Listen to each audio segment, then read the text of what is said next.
It all started in high school when I met this girl and truly fell in love. She was the most beautiful woman I had ever seen, like an angel fallen from heaven.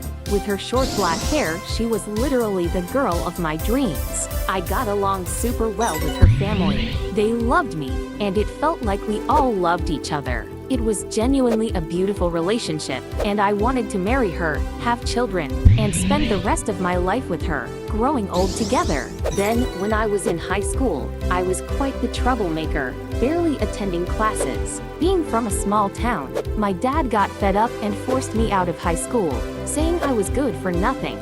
He decided to send me to military school because he was fed up with me doing nothing. I couldn't bear the thought of not seeing her again. I felt like I would die if I stopped seeing her. So I ended up at the Air Force School in Guadalajara, which meant I was cut off from communication, except on weekends when I was allowed to make one call to whoever I chose. Of course, I would always call my beautiful girl. Counting the days felt eternal, waiting for the weekend so I could talk to her, even if just for a little while. Every time before hanging up, she would say, "Hey, remember I love you a lot."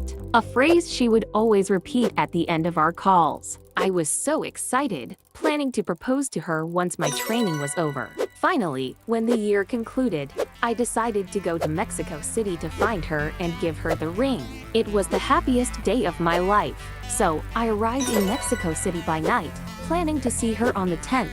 And obviously, I told her I had arrived and that I would see her the next day. The next day, she told me she had something very important to tell me, but I was just so happy because I was going to see her again. It took me over 2 hours, or about 2.5 hours, to get to her house. So, the next day, I got ready, put on my tuxedo, and went to meet her to confess all my love and give her the engagement ring, and tell her that I wanted to marry her. As soon as I arrived, I saw this woman stepping out of her house, and she was breathtaking. You remember she had short black hair, right? Well, now it was long, curly, and red. She took my hand, and we went into her house to sit in the living room. I was about to tell her when we were getting married and how we should plan everything to hand over the engagement ring. And then her mom came downstairs. So, her mom comes down and obviously, she was very happy to see me, just as I was because I knew her family and I got along really well. She comes down and says, "Hi, how are you? It's great to see you. How have you been?" So, her mom says, "What a surprise. Oh, daughter, it's great you've invited him to play. I guess you've invited him to your wedding?" And I'm like, "What? Do we already have a wedding date?" I was just about to discuss that. In that moment, I truly didn't understand what was happening. I hadn't even proposed yet, and here they were talking about a wedding. I looked at my girlfriend, and she just had this blank expression on her face. Her mom then tells me, "You have to come to my daughter's wedding because you're like family to us. We love you very much, and you're the best friend my daughter has ever had. How many guests will you bring? Tell me so I can prepare. Don't stop now because it's this Saturday." I felt like dying right then and there. Obviously, to not look bad, I responded to the lady, "Oh, well, 2 tickets then." And she replies, "Just bring your new girlfriend, okay? I'm not giving them to you so you can bring a friend. But it's this Saturday, right? The wedding. I don't want you to miss it. We really want to see you there. We all want you here." And at that point, I just couldn't say anything. I didn't talk to her at all because I was truly in shock. I couldn't believe what was happening. So, when I went out, I called the supposed friend I was planning to invite, mentioning that I have another best friend, asking, "Hey, guess what? We have a wedding to attend this Saturday. Can you come with me?" He said, "Sure. Whose wedding?" "It's after the guy, like with you. He's not getting married. I don't know to whom, but they invited me." Obviously, my friend was like, "What? We're not going." But after some convincing, I said, "Please, accompany me. I can't go alone. I don't know what to do." Eventually, I convinced him, and he warned me, "If things got too uncomfortable, we're leaving, okay? I mean, I'm going because you're dragging me into this mess, but I don't want to go. Still, I'll accompany you." Okay, I didn't talk to her on the phone or text her. I was hallucinating, thought I was dreaming. I felt terrible. The wedding day arrived, and I really thought, am I actually going to go? What am I doing? I called my friend to pick him up, and we were off to the church for her wedding. Guess what? My mom got super sick and had to leave town. He told me, apologizing on her behalf. I was like, oh no, I can't go alone now. What do I do? So, I gathered my courage, went by myself, and stood outside the church. I don't know if I arrived too early or everyone else was late, but then I saw the bride arriving in a limousine, looking stunning in white. I couldn't hold back my tears. Then, something inside me said, you know what? Leave. What are you doing here? Just as I turned to leave, I heard it was the hearse father, and he was like, hey, how are you? I'm leaving because I have a twisted stomach, thinking I might have diarrhea. Anyone would leave to avoid feeling out of place, but come sit with us in the church. We've missed you a lot. You know you're like family. So, friends, I went into the church for the ceremony. Her parents knew she had been the love of my life, but didn't realize I still felt that way or that I had come back for her. During the ceremony, when I heard I do, although I wanted to speak up if anyone objected, I didn't because I loved her and wanted her to be happy, even if it meant being with him. My tears were flowing, and then the cockroach's mom patted my back, trying to console me. After the ceremony, her sisters invited me to the reception to cheer up, and I don't know why, but I went. There, I started drinking to forget my sorrows and got slightly tipsy but not drunk. When it was time to give the gifts to the newlyweds, I approached the bride, handed over the gift, and as I turned to leave, she said, no, no, no, come here. Why don't you give me a hug? Why do you want a hug now that you're married? But friends, when I hugged her, I realized she was pregnant.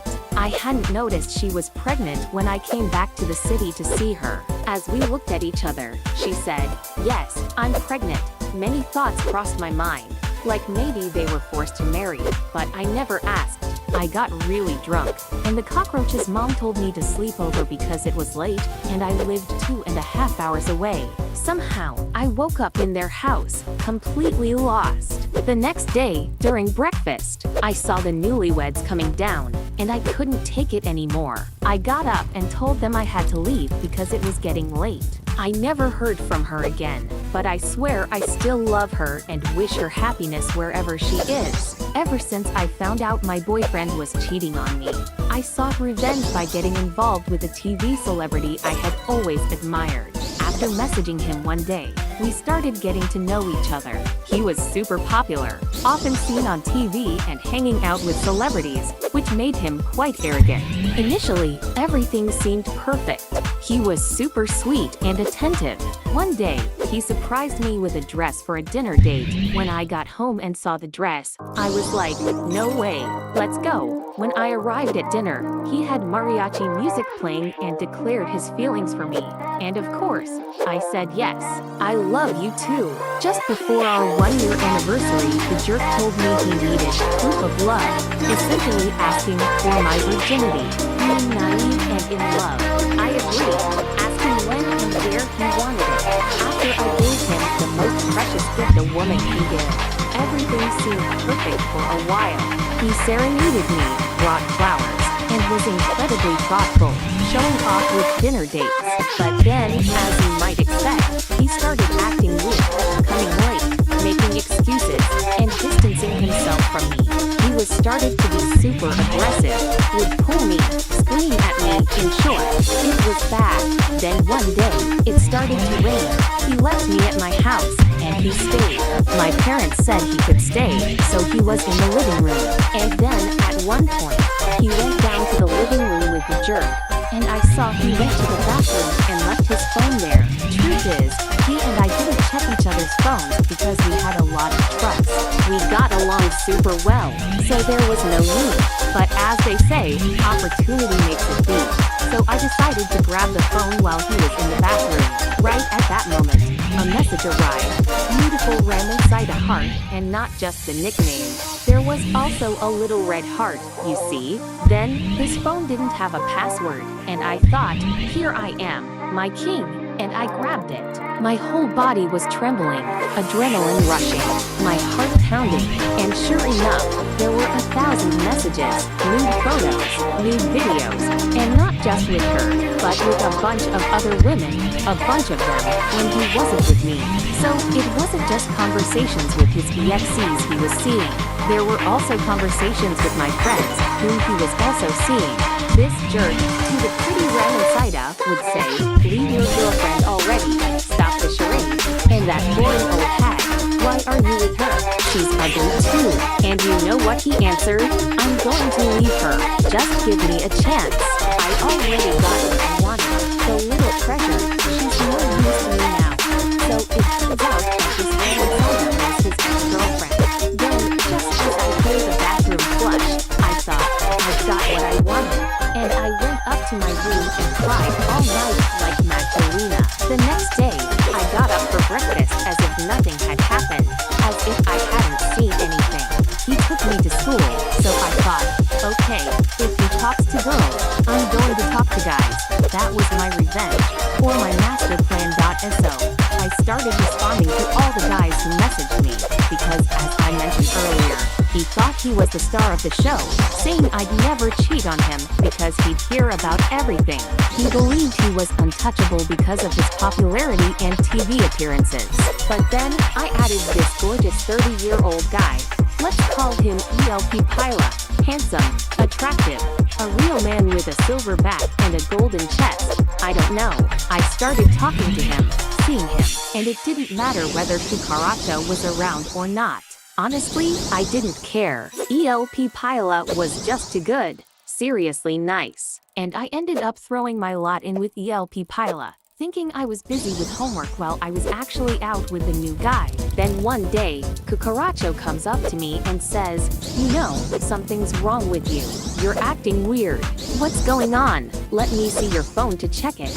And I'm like, sure. But you'll lend me yours too, right? So we can both check each other's phones. How about that? However, he quickly changed his mind when he realized I might discover his deceit. Later, at a shopping mall, I ran into him with his ex-girlfriend. I left them without a word, dolled up, and went out with ELP Pila. Afterward, I got ready for a date with ELP Pila, who showed up looking dashing. My boyfriend saw me leaving with him and followed us to a motel, where a confrontation ensued. He questioned why I was doing this, especially with someone significantly older. ELP Pila confronted him, insisting he leave me alone. Amid their argument, my boyfriend questioned my actions, especially with someone much older. I retorted, he was twice my age, something I hadn't mentioned before, but I was 17, just a young girl back then. But you see, I had everything with ELP Pila. Everything indeed. So, why did you cheat on me? And to Ramona, why didn't you tell him you were leaving now that you got the treasure you wanted? But let it be. That night, ELP Pila reassured me, and we went to a fancy dinner. Despite my boyfriend's attempts to contact me through fake accounts and waiting outside my school, I was happily in love with ELP Pila. After a cucaracho comes a true gentleman, or in this case, a real winner.